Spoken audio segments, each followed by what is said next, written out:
We know a place where you can get a thin and crispy pizza like this, and a thick and chewy pizza like this. That's right, Pizza Hut. Have you ever sat down and wondered about those cool restaurants in the past that don't seem to be around any longer? One minute it seemed like these restaurants were everywhere, and one minute they just disappeared. You must have wondered what happened to these restaurants and what made them go out of business, right? Well, let's travel back in time to answer these questions and also revisit some of the fancy restaurants from the 1970s that we miss so much and would love to have again. Arthur Treacher's Fish and Chips. In a hungry mood and you're looking for some food. Put an Arthur Treacher's smile on your face. It's cool, it's refreshing. It's Arthur Treacher's Fish and Chips Summer Lunch. You must have thought the name sounded familiar, right? Must have reminded you of a British actor in the 70s, Arthur Treacher. Well, the restaurant was named for Arthur Treacher but was founded in 1969 in Columbus by S. Robert Davis.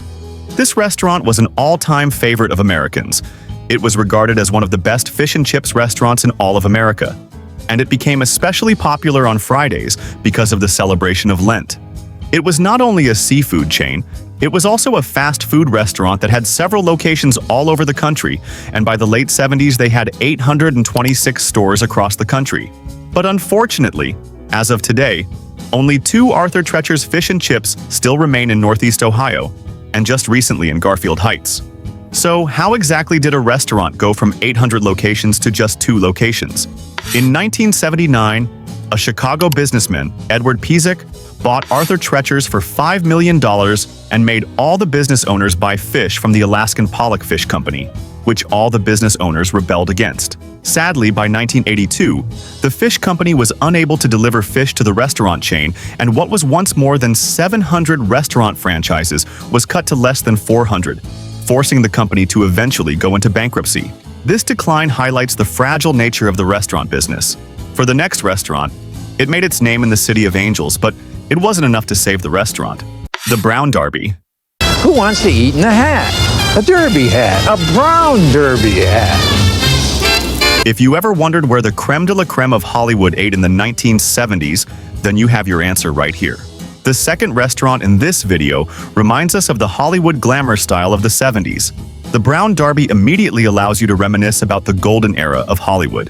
The Brown Derby was a chain of restaurants in Los Angeles, California.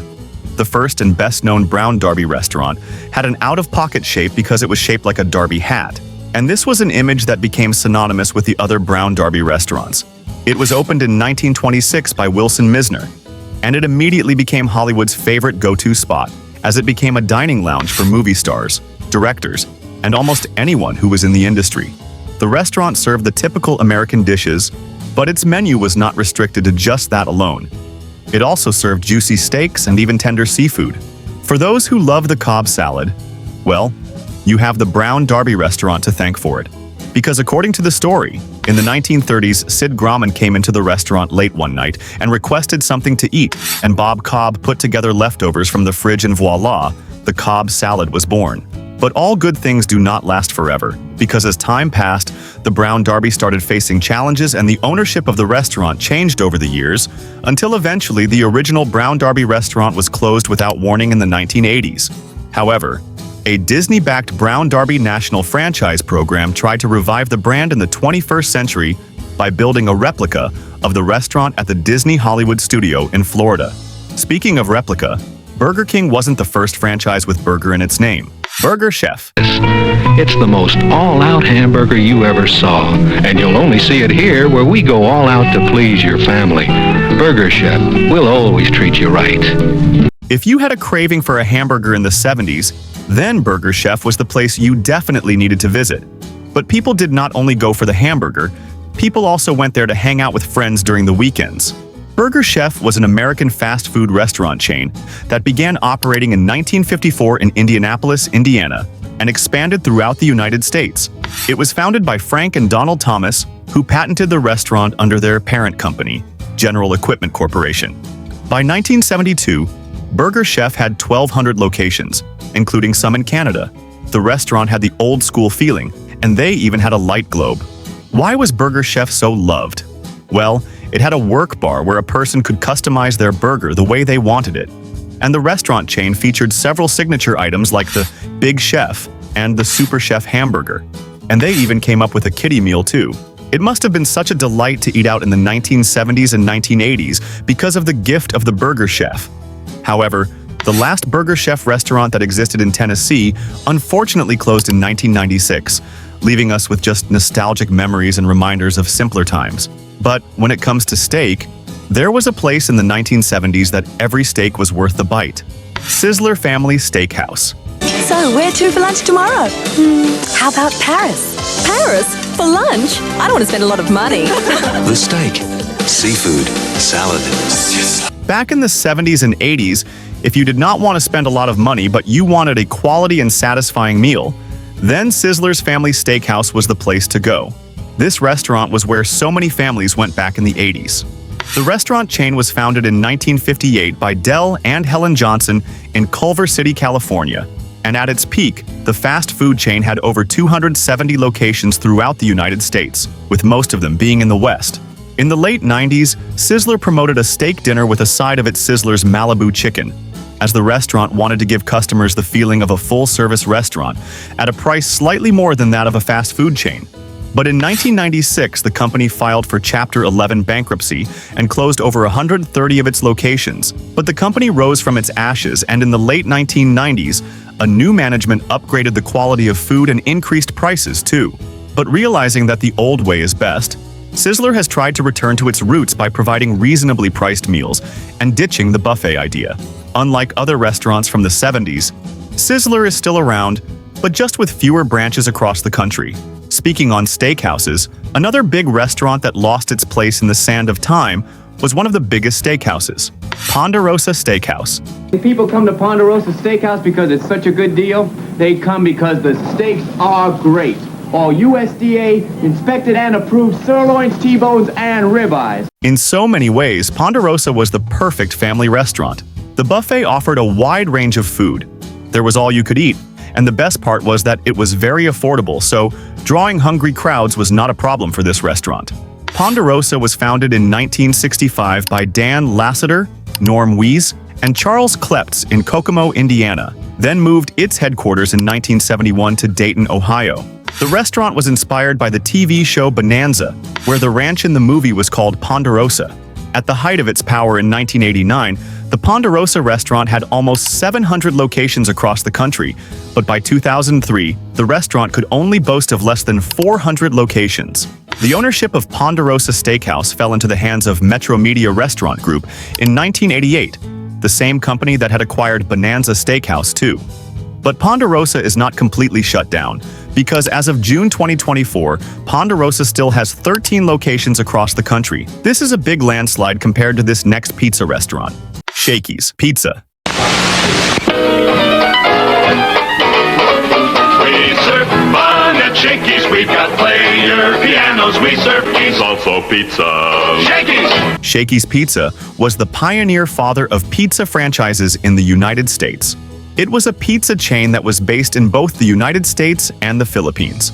It was founded in Sacramento, California on April 30th, 1954 by Sherwood, Shaky Johnson, and Ed Plummer. In 1974, the restaurant chain had about 500 stores globally, cementing the fact that it was a family favorite.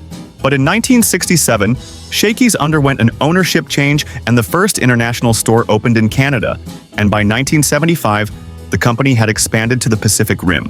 Unfortunately, by the 1980s, many of the 500 United States branches had closed up. But Shakey's is still a fan favorite as it still has up to 150 branches in the United States, and some branches in Japan and the Philippines.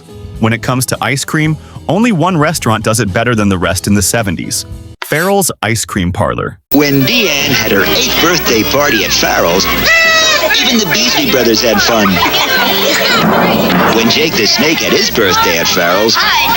Farrell's Ice Cream Parlor was the holy grail of sweet treats in the 90s.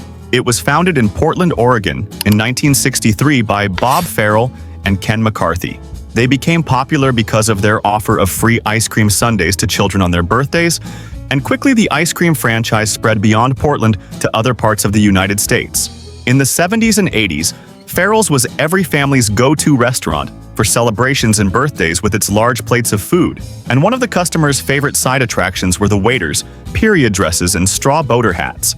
The customers loved the huge ice cream sundaes and the fun atmosphere because each of the ice cream parlors had checkered floors, so it gave customers that old-timey feeling every time they visited.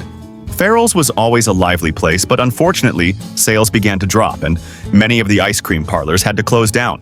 But fortunately for those who have been to Farrell's, they would always remember the good times as much as this next California-founded restaurant, Bob's Big Boy. Got a lot of good food, big boy. Hurry down to Bob's Big Boy. Got a lot of good food, big boy. Hurry down to Bob's Big Boy. Got a lot of good food, big. It is almost impossible to forget the charm of Bob's Big Boy, which was founded in 1936 by Bob Wyan in Glendale, California. But it did not start as a restaurant. It first began as a pantry, then evolved into drive-ins. Then it finally became Bob's big home of the Big Boy hamburger, popularly known as Bob's Big Boy. The restaurant quickly became a family's favorite. With its signature double-decker burger, friendly service, and classic American diner atmosphere, it was everyone's one-stop restaurant for a quick bite or a hangout with friends. The restaurant was easily recognizable by its mascot, the chubby little boy in checkered overalls holding a big plate of burger, and this symbol instantly became synonymous with delicious and hearty meals. One of the most popular items on the menu was the Big Boy Burger. It was a double-decker sandwich with 2 beef patties, lettuce, American cheese, pickles, and a Big Boy sauce. This iconic burger was what made Bob's Big Boy a staple among Americans. But as of today, there are only 55 Bob's Big Boy locations in the United States.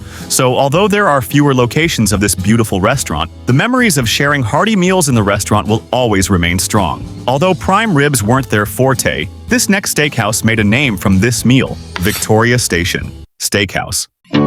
When we say Victoria Station is a cut above, that means a lot, like our famous prime rib cooked and cut to... Victoria Station was a chain of railroad-themed steakhouse restaurants, and at the height of its popularity in the 1970s, the restaurant had over 100 locations in the United States. The theme of the restaurant was inspired by the London Victoria Station, and it featured antique British railway artifacts and even American railway cars, but mostly boxcars. It was a popular spot because of its prime ribs, and the menu included barbecued beef ribs, steaks, and a special shrimp dish called Shrimp Victoria. Their food was excellent, but the steakhouse ran out of luck in 1986 when it filed for Chapter 11 bankruptcy, and the last restaurant in the chain closed in 2017. And many said Victoria Station had the best prime rib ever. Have you tried it? York Steakhouse. Looking for a great lunch at a great price? Well, York has lots of them. At York Steakhouse, we serve the best in food and quality. At York Steakhouse, we've got delicious honey-glazed roast chicken. Anyone remember York Steakhouse? It was a national chain of steakhouses in the United States, and it was among the many restaurants owned at the time by cereal manufacturer General Mills. It was founded in 1966 in Columbus, Ohio. As of 1982, there were nearly 200 restaurants in 27 states, from Texas to Maine. Despite its popularity in the 1970s and early 1980s, the majority of its locations shut down in 1989. Known for its cafeteria style, it was usually found in malls. People fell in love with York Steakhouse because of its service, good food, and fair prices. The decor of the restaurant was very homey, making it a very comfortable place for customers. But as newer malls with food courts began to emerge, York struggled to keep up. And by the mid-1980s, sales were dropping, and many locations closed down, and unfortunately, only one steakhouse still exists in Ohio, and it is still run by the same family. One of the reasons for the York's popularity was that it was famous for its steaks and potatoes. And oh, who can forget its legendary chocolate pudding for dessert? Bonanza Steakhouse. Hi, we want you to come to Bonanza, so here's what we're going to do. For the next 2 weeks, any day, You can have our big T-bone steak dinner at this great low price. The all-you-can-eat. Bonanza Steakhouse was a piece of American culture that has sadly disappeared with time. This restaurant brings very fond memories of spending time with the family and just having a very relaxed meal. Did you know Dan Blocker came up with Bonanza? Hoss Cartwright was a popular character on the TV show Bonanza, played by Dan Blocker, and anyone who was around in the 60s must have seen at least one episode of this beloved show. In 1963, Dan decided to capitalize on the show's popularity by opening a Western-style steakhouse with the same name. Bonanza offered home-style dishes like steak, chicken, fish, and of course, a fully stacked salad bar and a wide variety of side dishes and desserts. The prices were reasonable, making it an affordable place to feed the kids and have a family night out. The restaurant had a country vibe and was incredibly popular back in the day. It was a great place for moms to take a break from cooking. In 1989, Bonanza had over 600 restaurants across the United States. But it seems all good things must come to an end, because, unfortunately, Bonanza faced difficulties and declared bankruptcy in 2008. Today, there are only a few locations left in the U.S., but the legacy of the Bonanza Steakhouse chain will always hold a significant place in America's history, just like this peanut shell restaurant, Ground Round Bar and Grill. Good news today at the Ground Round. You get a whole lot more at the Ground Round. You get a whole lot more. What's the good news? The Ground Round was considered the founding of the family restaurant and sports bar concept. It was popular, having TVs everywhere, and showing cartoons like Woody Woodpecker and Betty Boop. The restaurant was founded in 1969 in Massachusetts by Howard Johnson. And by 1985, it had 215 restaurants, but unluckily as of today, there are only 4 remaining Ground Round Bar and Grill. The floor was always covered in peanut shells because the restaurant had an endless supply for its customers. This was something you could not do at home without getting grounded, so as a kid going there was a big event. The Ground Round started in 1969 by Howard Johnson. This restaurant brought back great memories. Popcorn and peanuts before eating a deli hamburger and fresh fries, watching cartoons and ice cream in little baseball helmets. The birthday parties were a hit, starring the mascot Bingo the dog. It was a great place where kids could even pay the weight of their food and could get a great cut of beef for an affordable price. But one of the biggest restaurant chains in the United States is this next place, Howard Johnson. And you get the cake and your whole meal for free when you have your birthday party at Howard Johnson's. Next time you're in Howard Johnson's. Howard Johnson's was a popular spot for both locals and vacationers to stop for a meal and enjoy the famous Howard Johnson's fried clam strips. The chain was founded by Howard Deering Johnson in 1925. In the 1950s, the company expanded by opening hotels known as Howard Johnson's Motor Lodges, often located next to the restaurant. And throughout the 1960s and 1970s, it was the largest restaurant chain in the U.S., with over 1,000 company-owned and franchise locations. Fans would easily recognize Howard Johnson's restaurant by their distinctive orange roofs and blue spirals. In the 1950s, family outings and vacations often included a stop at the restaurant or 28 ice cream flavors to choose from. One of its notable menu offerings were its frankfurters, which were dipped in butter and served on double butter. New England-style buns. It was famous. Despite the success, the rise of fast food chains like McDonald's, which catered for the baby boomer generation, led to a decline in traditional sit-down restaurants like Howard Johnson's. Another burger restaurant at that time is known as Farm Now, Red Barn.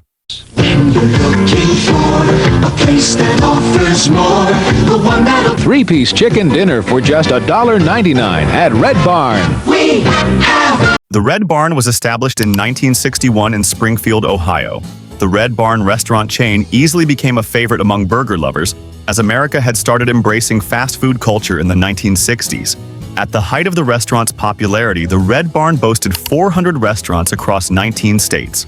It was known for its signature hamburgers like Big Barney and the Barn Bursters, but Red Barn also offered fried chicken, fish sandwiches, and a pioneering salad bar. Customers would place their orders at the counter inside the barn-themed restaurant, characterized by its lofty ceiling and expansive windows. Most Red Barn's buildings found new purposes after ceasing operations. Some of the chain restaurants were rebranded as Farm in different states, maintaining the same menu item from Red Barn, Steak and Ale. Steak and Ale welcomes you back to the old country inn. Come sup with us at Steak and Ale, we're hearty dining about. Come join us. It'll be like old times. Established in 1966, Steak and Ale quickly became the go-to destination for steak lovers across the United States. With its affordable prices and decent food quality, it easily became customers' favorites. Steak and Ale was also known for its wide selection of sides, including loaded baked potatoes, fresh salads, and seasoned vegetables. The restaurant's cozy atmosphere and rustic decor, with its lounge for entering a fireplace and overstuffed leather chairs and sofas, made it an ideal spot for family gatherings and dinners. Throughout the 1970s and 1980s, Steak and Ale expanded its presence, opening numerous branches nationwide. However, despite its initial success, Steak and Ale faced challenges in the following years. Nevertheless, the legacy of Steak and Ale still lives on, with some locations still operating and continuing to serve delicious and memorable meals to loyal customers. Bennigan's. Want a place to unwind and really be yourself? Escape to Bennigan's. We never go out. A little Bennigan's magic will liven you up. When it comes to family dining, Bennigan's was an Irish-themed grill famous for its happy hours. This casual sit-down chain started in 1976 in Atlanta and quickly became a beloved American restaurant with its cozy dark wood interiors. By the early 80s, Bennigan's was popularly known for its casual dining and fern bar atmosphere, and their TV ads promoted it as perfect for great happy hour deals and had waitresses who wore flared gowns for uniforms. But despite its Irish theme, the restaurant had a lot in common with other spots: steak, tender shrimp, and Southwestern-style appetizers. They also served American favorites like chips, steaks, burgers, ribs, wings, and various chicken dishes. In 2008, Bennigan's declared bankruptcy and closed locations across the country. Since then, the company has gradually made a comeback, opening several Bennigan's other new locations. When it comes to decor and food, this next fancy restaurant was the go-to: Sambo's. You can go to Sambo's day or night. The food is good, the price is right. You can eat dinner anytime. And you can dine for $1.99 at Sambo's. Sambo's was an American restaurant chain that started in 1957 in Santa Barbara, California. And after opening the first Sambo's, the chain quickly expanded. At its peak in 1979, Sambo's had an incredible 117 restaurants in 47 states. The decor often featured scenes and characters from the book it was made after. And yes, you guessed it, pancakes were a staple on the menu. Sambo's was a big competitor with other diners, offering a wide menu with something for everyone. So how does a restaurant that started in the 50s and grew to over 1,000 locations now have only one left? The founders said the Sambo was just a mix of their names, Sam Betterstone and Bo Betterstone, and merging their first names together, it produced the name Sambo. They also got inspired by the story of Little Sambo. Betterstone and Bonnet decorated the restaurant's walls with scenes from the book, including a dark-skinned boy, tigers, and a pale magical unicycle riding man called the Tree Friend. Around the late 1970s, there was a growing pressure on the chain to change its name due to protests and lawsuits from communities that saw Sambo as a derogatory term towards Black Americans. The only restaurant still open, the Santa Barbara location, kept the Sambo's name until 2020, when it was named Chad's, after its owner at the time, Chad Stevens. Talking about all these restaurants from the 70s sure did bring back fond memories from the good old days. So tell me if you would like to bring back any of these old-timey restaurants. Which would it be for you? Let us know your thoughts in the comment section. And before you leave, don't forget to like this video and subscribe to Retro America so you don't miss the next ones.